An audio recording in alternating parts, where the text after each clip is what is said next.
ನಮಸ್ಕಾರ.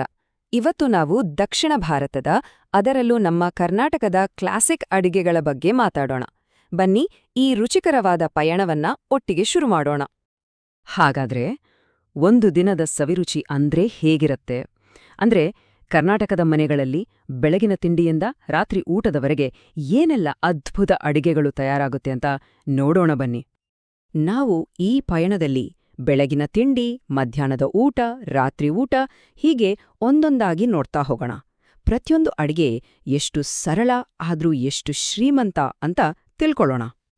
ಸರಿ, ಹಾಗಿದ್ರೆ ದಿನವನ್ನ ಒಂದು ಒಳ್ಳೆ ಬ್ರೇಕ್ಫಾಸ್ಟ್ನಿಂದ ಶುರು ಮಾಡೋಣ ಅಲ್ವಾ? ಕರ್ನಾಟಕದಲ್ಲಿ ಬೆಳಗಿನ ತಿಂಡಿ ಅಂದ್ರೆ ಅದು ರುಚಿಯಾಗಿರ್ಬೇಕು ಮತ್ತೆ ಬೇಗನೂ ಆಗ್ಬೇಕು.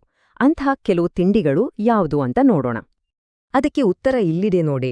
ಜಸ್ಟ್ 5 ನಿಮಿಷದಲ್ಲಿ ಒಂದು ರುಚಿಯಾದ ಬ್ರೇಕ್ಫಾಸ್ಟ್ ಬೇಕು ಅಂದ್ರೆ ಅದಕ್ಕೆ ಹುಳಿ ಅವಲಕ್ಕಿಗಿಂತ ಬೆಸ್ಟ್ ಆಪ್ಷನ್ ಇಲ್ಲ. ಟೈಮ್ ಕಮ್ಮಿ ಇದ್ದಾಗಂತೂ ಇದು ಪರ್ಫೆಕ್ಟ್. ಈ ಹುಳಿ ಅವಲಕ್ಕಿಯ ಮ್ಯಾಜಿಕ್ ಇರೋದೇ ಅದ್ರ ಸಿಂಪಲ್ ಪದಾರ್ಥಗಳಲ್ಲಿ. ಮೆತ್ತಗೆ ನೆಂದಿರೋ ಅವಲಕ್ಕಿ, ಜೊತೆಗೆ ಹುಣಸೆಹಣ್ಣಿನ ಹುಳಿ, ಕಡ್ಲೆಬೀಜದ ಕ್ರಂಚಿನೆಸ್, ಆಮೇಲೆ ಮನೆಯಲ್ಲೇ ಮಾಡಿರೋ ಆ ಪರಿಮಳದ ಮಸಾಲೆ ಪುಡಿ. ಅಬ್ಬಾ, ಇದೆಲ್ಲ ಸೇರ್ದಾಗ ಅದ್ರ ರುಚಿನೇ ಬೇರೆ. ಸರಿ, ಮುಂದಿನ ತಿಂಡಿ ಯಾವುದು? ಅದು ನಮ್ಮೆಲ್ಲರ ಫೇವ್ರೆಟ್, ರವೆ ಉತ್ತಪ್ಪ. ಇದು ಒಂದ್ ರೀತಿ ರವೆಯಿಂದ ಮಾಡುವ ಪ್ಯಾನ್ ಕೇಕ್ ಇದ್ದ ಹಾಗೆ. ಇದನ್ನ ಮಾಡೋದಿದೆಯಲ್ಲ, ತುಂಬಾನೇ ಸುಲಭ. ಮೊದಲು ರವೆಗೆ ಮೊಸರು ಹಾಕಿ ಕಲ್ಸಿ ಒಂದು 15 ನಿಮಿಷ ಬಿಡ್ಬೇಕು. ಹಿಟ್ಟು ಸ್ವಲ್ಪ ಗಟ್ಟಿಯಾಗುತ್ತೆ. ಆಮೇಲೆ ಬಿಸಿ ಹೆಂಚಿನ ಮೇಲೆ ಹಾಕಿ ಅದರ ಮೇಲೆ ಸಣ್ಣಗೆ ಹೆಚ್ಚಿದ ತರಕಾರಿಗಳನ್ನು ಹಾಕಿ 2 ಕಡೆ ಗೋಲ್ಡನ್ ಬ್ರೌನ್ ಬರೋವರೆಗೂ ಬೇಯಿಸಿದ್ರೆ ಬಿಸಿ ಬಿಸಿ ಆರೋಗ್ಯಕರ ಉತ್ತಪ್ಪ ರೆಡಿ. ಸರಿ, ಬೆಳಗಿನ ತಿಂಡಿ ಆಯ್ತು. ಈಗ ಹೊಟ್ಟೆ ತುಂಬಿಸೋ ಊಟದ ಸಮಯ. ಕರ್ನಾಟಕದ ಊಟ ಅಂದ್ರೆ ಅಲ್ಲಿ ಅನ್ನಕ್ಕೆ ಒಂದು ವಿಶೇಷ ಸ್ಥಾನ ಇದೆ ಅಲ್ಲ? ಬನ್ನಿ, ಅಂಥ ಕೆಲವು ರೈಸ್ ಐಟಮ್ಸ್ ನೋಡೋಣ. ಮೊದಲನೇದಾಗಿ ಟೊಮೆಟೊ ಬಿರಿಯಾನಿ. ಆಹಾ, ಅದರ ಪರಿಮಳ ಇದೆಯಲ್ಲ, ಬಾಯಲ್ಲಿ ನೀರು ಉರಿಸುತ್ತೆ. ಇದರಲ್ಲಿ ಟೊಮೆಟೊದ ಹುಳಿ ಜೊತೆಗೆ ಒಂದು ಸ್ಪೆಷಲ್ ಮಸಾಲಾ ಪೇಸ್ಟ್ ಹಾಕ್ತಾರೆ. ಅದೇ ಇದಕ್ಕೆ ಅದ್ಭುತ ರುಚಿ ಕೊಡೋದು. ಈಗ ನೋಡಿ, ಬಿರಿಯಾನಿ ಮತ್ತು ಪಲಾವ್ ಎರಡೂ ಒಂದೇ ತರ ಅನ್ಸಿದ್ರೂ ತುಂಬಾನೇ ವ್ಯತ್ಯಾಸ ಇದೆ. ಟೊಮೆಟೊ ಬಿರಿಯಾನಿ ಬೇಸ್ ಬಂದು ಟೊಮೆಟೊ, ಅದು ಹುಳಿಯಾಂಟಿ ಖಾಲವಾಗಿರುತ್ತೆ. ಆದ್ರೆ ಪನೀರ್ ಪಲಾವಲ್ಲಿ ಹಸಿರು ಮಸಾಲ ಬೇಸಿರುತ್ತೆ, ಅಂದ್ರೆ ಗಿಡಮೂಲಿಕೆಗಳದ್ದು. ಬಿರಿಯಾನಿಗೆ ಬಿರಿಯಾನಿ ಪೌಡರ್ ಹಾಕಿದ್ರೆ ಪಲಾವ್ಗೆ ಚಕ್ಕೆ, ಲವಂಗದಂತಹ ಇಡೀ ಮಸಾಲೆಗಳನ್ನ ಹಾಕ್ತಾರೆ. ಅದಕ್ಕೆ ನೋಡಿ, ಬಿರಿಯಾನಿ ಖಾರ ಖಾರ, ಆದ್ರೆ ಪಲಾವ್ ಒಳ್ಳೆ ಪರಿಮಳದಿಂದ ಮದುವೆ ಮನೆ ಶೈಲಿಯಲ್ಲಿ ರಿಚ್ ಆಗಿರುತ್ತೆ. ಹೌದು, ಆ ಮದುವೆ ಶೈಲಿ ಪನೀರ್ ಪಲಾವ್ ಇದೆಯಲ್ಲ, ಅದರ ಬಗ್ಗೆ ನೋಡೋಣ. ಪಾಲಕ್, ತೆಂಗಿನಕಾಯಿ ಮತ್ತೆ ಬೇರೆ ಗಿಡಮೂಲಿಕೆಗಳನ್ನ ಹಾಕಿ ಒಂದು ಸ್ಪೆಷಲ್ ಹಸಿರು ಪೇಸ್ಟ್ ಮಾಡ್ತಾರೆ. ಅದೇ ಈ ಪಲಾವ್ಗೆ ಆ ರಿಚ್ ಲುಕ್ ಮತ್ತೆ ರುಚಿ ಕೊಡೋದು. ಸರಿ, ರೈಸ್ ಐಟಮ್ಸ್ ಜೊತೆ ತಿನ್ನೋಕೆ ಸೈಡ್ಸ್ ಕೂಡ ಬೇಕಲ್ವಾ? ಕರ್ನಾಟಕದ ಊಟ ಅಂದ್ರೆ ಅದು ಸೈಡ್ ಡಿಶ್ ಇಲ್ದೆ ಪೂರ್ಣ ಆಗೋದೇ ಇಲ್ಲ. ಬನ್ನಿ, ಅಂತಹ ಕೆಲವು ಸೈಡ್ ಡಿಶ್ಗಳನ್ನ ನೋಡೋಣ. ಮೊದಲನೇದಾಗಿ ಈ ಕಲರ್ಫುಲ್ ಬೀಟ್ರೂಟ್ ಪಚ್ಚಡಿ.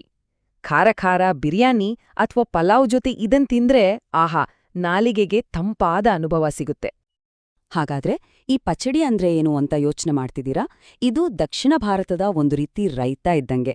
ಇದರಲ್ಲಿ ಬೇಯಿಸಿದ ತರಕಾರಿ ಅಥವಾ ಹಣ್ಣುಗಳನ್ನ ಮೊಸರು ಮತ್ತೆ ಮಸಾಲೆ ಜೊತೆ ಬೆರೆಸಲಾಡುತ್ತೆ. ಊಟಕ್ಕೆ ಒಂದು ಎಕ್ಸ್ಟ್ರಾ ಟೇಸ್ಟ್ ಕೊಡುತ್ತೆ. ಇನ್ನು ಎರಡನೇ ಸೈಡ್ ಡಿಶ್ ಹೀರೆಕಾಯಿ ತೊವ್ವೆ. ಕೇಳೋಕ್ಕೆ ಸರಳ ಅನ್ಸಿದ್ರೂ ಮನಸ್ಸಿಗೆ ಹಿತ ನೀಡುವಂತ ಅಡಿಗೆ ಇದು. ಹೀರೆಕಾಯಿ ಜೊತೆ ಹೆಸರುಬೇಳೆ ಹಾಕಿ ಮಾಡೋ ಒಂದು ಪೌಷ್ಟಿಕವಾದ, ಸಪ್ಪೆಯಾದ ಆದ್ರೆ ತುಂಬಾನೇ ರುಚಿಕರವಾದ ಬೇಳೆಸಾರು. ಈ ಎಲ್ಲಾ ಸೈಡ್ ಡಿಶ್ಗಳ ರುಚಿಯ ಅಸಲಿ ಸೀಕ್ರೆಟ್ ಏನ್ ಗೊತ್ತಾ? ಅದು ಒಗ್ಗರಣೆ. ಹೌದು, ಸಣ್ಣ ಬಾಣಲೆಯಲ್ಲಿ ಎಣ್ಣೆ ಅಥವಾ ತುಪ್ಪ ಬಿಸಿ ಮಾಡಿ ಅದಕ್ಕೆ ಸಾಸ್ವೆ, ಒಣಮೆಣಸಿನ್ಕಾಯಿ, ಕರಿಬೇವು ಹಾಕಿ ಅವು ಚಿಟಪಟ ಅಂತ ಸಿಡಿದು ಆ ಪರಿಮಳ ಇದೆಯಲ್ಲ, ಅಬ್ಬಾ! ಆ ಬಿಸಿ ಬಿಸಿ ಒಗ್ಗರಣೆನ ಸಿದ್ಧವಾದ ಅಡಿಗೆ ಮೇಲೆ ಹಾಕಿದಾಗ ಅದರ ರುಚಿನೇ ಡಬಲ್ ಆಗತ್ತೆ. ತೊವ್ವೆ, ಪಚಡಿ ಎಲ್ಲದಕ್ಕೂ ಇದೇ ಜೀವ. ಸರಿ, ಇದುವರೆಗೂ ನೋಡಿದ್ದು ಒಂದು ಕಡೆ ಆದ್ರೆ ಈಗ ನೋಡಕ್ ಹೋಗ್ತಿರೋದು ಕರ್ನಾಟಕದ ಶೋ ಸ್ಟಾಪರ್ ಅಡಿಗೆಗಳು. ಅಂದ್ರೆ ಈ ಪ್ರದೇಶದ ಐಕಾನಿಕ್ ರೆಸಿಪಿಗಳು ಅಂತಾನೆ ಹೇಳ್ಬಹುದು. ಹೇಳಿ ಕೇಳಿ ಮೈಸೂರಿಗೆ ಹೋಗಿ ಮೈಲಾರಿ ದೋಸೆ ತಿಂದಿಲ್ಲ ಅಂದ್ರೆ ಹೇಗೆ? ಎಷ್ಟು ಮೃದು ಮತ್ತು ರುಚಿಕರ ಅಂದ್ರೆ ತಿಂದವರೆಲ್ಲ ಇದ್ರ ಸೀಕ್ರೆಟ್ ಏನು ಅಂತ ಕೇಳ್ತಾರೆ. ಇದು ಮೈಸೂರಿನ ಪ್ರಸಿದ್ಧ ಮೈಲಾರಿ ದೋಸೆ ಬಗ್ಗೆ ಇರೋ ಮಾತು. ಹಾಗಾದ್ರೆ ಇದ್ರ ಸೀಕ್ರೆಟ್ ಏನು? ಅದು ಯಾವುದೋ ಒಂದೇ ಒಂದು ಪದಾರ್ಥ ಅಲ್ಲ.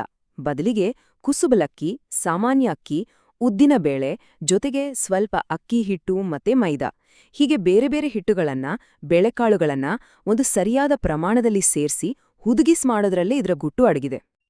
ಇನ್ನು ನಮ್ಮ ಕೊನೆಯ ಆದ್ರೆ ತುಂಬಾನೇ ಸ್ಪೆಷಲ್ ಆದ ಖಾದ್ಯ, ಇದ್ರ ಬಗ್ಗೆ ಹೇಳೋಕೆ ಒಂದು ಮಾತಿದೆ, ಊಟ ಮಾಡೋವ್ರು ಬೆರಳುಗಳನ್ನು ನೆಕ್ಕುವಷ್ಟು ರಿಚ್ ಆಗಿರುತ್ತೆ ಈ ಗೋಡಂಬಿ ಪನೀರ್ ಗ್ರೇವಿ. ಕೇಳಿದ್ರೇನೆ ಬಾಯಲ್ಲಿ ನೀರ್ ಬರುತ್ತಲ್ವಾ? ಇದು ಪಕ್ಕಾ ರೆಸ್ಟೋರೆಂಟ್ ಸ್ಟೈಲ್ ಅನುಭವ ಕೊಡುತ್ತೆ. ಹಾಗಾದ್ರೆ ಆ ರೆಸ್ಟೋರೆಂಟ್ ಸ್ಟೈಲ್ ಗ್ರೇವಿಯ ಸೀಕ್ರೆಟ್ ಏನು? ತುಂಬಾ ಸಿಂಪಲ್.